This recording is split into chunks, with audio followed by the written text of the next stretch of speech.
이번 시간에는 지난 시간에 설치한 패스티파이 프레임워크의 사용 방법과 기능에 대해서 알아가 보도록 하겠습니다. 패스티파이의 주요 기능을 요약하면 다음 3가지 정도로 요약할 수 있을 것입니다. URL 정보를 바탕으로 요청을 처리하는 라우트, 요청에 따른 이벤트의 발생을 제어하는 훅, 다양한 기능을 만들고 조립해서 사용할 수 있게 하는 플러그인이 그것입니다. 이 중에서 이번 시간에는 패스티파이 프레임워크의 가장 핵심 기능인 라우트에 대해서 알아가 보도록 하겠습니다. 이미 설명했지만 REST API에는 URL 주소와 메소드의 조합이 기본입니다. 그래서 이 URL로 전달되는 요청의 서버가 대응할 수 있게 해주는 라우트는 패스티파이 프레임워크의 가장 핵심적인 역할입니다. 자, 그럼 일단 이 패스티파이 라우터의 구조를 다시 한번 살펴보겠습니다. 제일 먼저 메소드, 즉 해당 라우터에 대한 속성을 정의하는 부분입니다. 그리고 다음으로 해당 라우팅에 대한 주소가 있고, 마지막으로 함수 형태로 된 부분은 핸들러라고 하는데 바로 요청에 대한 처리를 하는 부분이 되겠습니다. 즉, 다음 예제의 경우 URL 주소와 articles의 주소로 get 메소드로 요청이 들어오면 그에 맞는 처리를 해서 다시 요청을 한 클라이언트로 보내는 역할을 하게 되는 것입니다. 여기서 리퀘스트와 리플라이 매개 변수의 경우 각각 리퀘스트는 요청에 대한 다양한 정보가 들어있고 리플라이는 해신에 대한 옵션들을 받아서 사용하게 됩니다. 여기서 리퀘스트의 경우 기본적으로 body, query string, params, headers로 보내지는 값을 받게 됩니다. 물론 이 외에도 사용자 정의 값을 추가할 수 있습니다. 그리고 리플라이의 경우 대표적인 기능으로는 status, send, set cookie 등 요청한 내용에 따른 어떤 결과를 처리하는 데 필요한 요소들을 호출할 수 있습니다.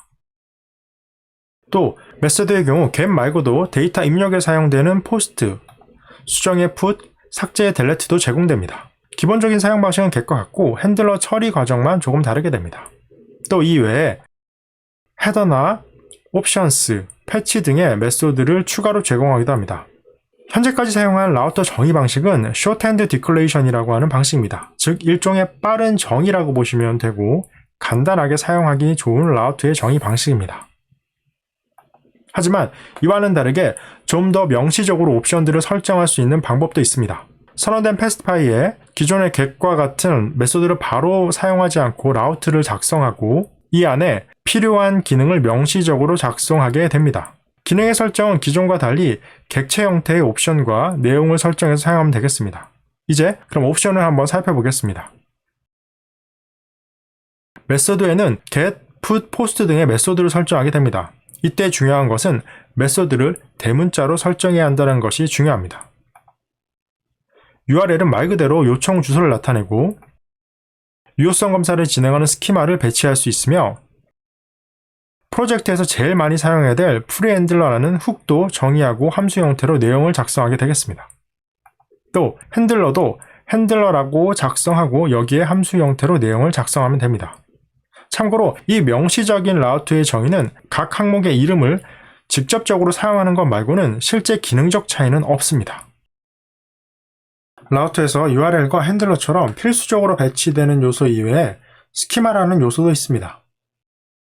스키마는 JSON 형태로 정의되어지는 JSON 스키마라는 방식으로 사용되며 요청과 응답 시에 받아지거나 내보내는 데이터의 형태를 정의하고 이 정의된 데이터의 유효성을 검사하는 역할을 합니다. 예제에서는 헤더스에 대한 유효성 검사를 하는 부분이 되겠고 내용을 좀 살펴보면은 타입은 오브젝트이고 프로퍼티스에 보면 authorization이라는 요소가 스트링, 즉 문자형 타입을 가진 것을 확인할 수 있으며 required에 이 authorization이 포함되어 있으므로 authorization은 요청 시 꼭 전달되어야 하는 값이라는 것을 의미합니다. 비슷한 방법으로 리퀘스트의 다른 요소인 body, query string, params에 대한 값도 당연히 체크할 수가 있습니다. 다음으로 리스폰스를 통해서 클라이언트에게 전달되는 데이터 형태 등의 정의를 내릴 수가 있습니다. 예제에서는 200, 즉 성공적으로 응답이 처리했을 경우 클라이언트로 보내질 데이터가 정의되어 있습니다. 이 JSON 스키마를 통해서 응답 요청 시 발생하는 다양한 데이터의 데이터 타입 및 필수 사항 등의 유효성 검사를 할 수 있게 되는 것입니다. 그리고 이 작성된 JSON 스키마는 라우터에서 URL 다음에 이 정의한 스키마를 배치해 적용하면 되겠습니다. 이 JSON 스키마의 사용은 옵션 사항으로 필수적으로 입력해야 하는 내용은 아니지만 되도록이면 사용하는 것을 권장드립니다. 이 제이슨 스키마를 이용하면 필수로 전달받아야 하거나 전달해야 하는 데이터의 형태를 정의할 수 있어 데이터 부재나 형태의 오류 등으로 발생할 수 있는 문제를 사전에 막을 수 있기 때문입니다. 다음으로 타입스크립트로 패스트파이 라우트를 사용할 경우 달라지는 내용을 한번 살펴보도록 하겠습니다. 가장 큰 다른 점은 핸들러의 매개 변수로 사용되는 리퀘스트와 리플라이의 사용법입니다. 리퀘스트의 경우 다음 경우와 같이 바디나 혹은 헤더스, 파람스로부터 값을 전달받을 수 있습니다.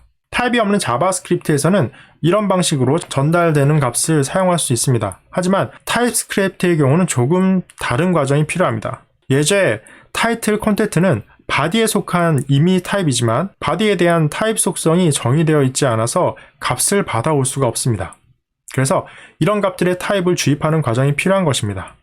만약 타입스크립트에서 지금 보는 값들을 받아 사용하기 위해서는 다음과 같이 받아지는 값들에 대해 타입 또는 인터페이스로 타입을 정의하고 타입 기초에서 배웠던 제네릭을 이용해 해당 타입을 주입해야만 합니다. 이렇게 사용할 값들에 대해서 타입을 정의해야 하지만 핸들러에서 값을 사용할 때 오류가 나타나지 않습니다.